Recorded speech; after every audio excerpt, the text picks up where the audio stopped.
जब लड़के की बारात जाती है, घर से निकलती है, उस समय का गाना है।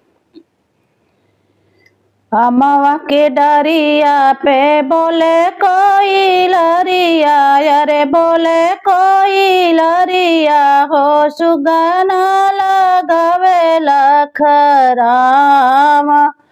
अमवा के डरिया पे बोले कोई लरिया, अरे बोले कोई लरिया हो, सुगना लगावे लखराम। अपना ही कार में से बोलेला कवन दुल्हा, बोलेला कवन दुल्हा, चला चाचा हमरे बरियात,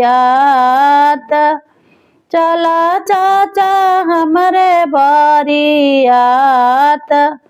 तड़पी के बोलेला चाचा हो कवन चाचा, चाचा हो कवन चाचा, हम ना जाइब बरियात।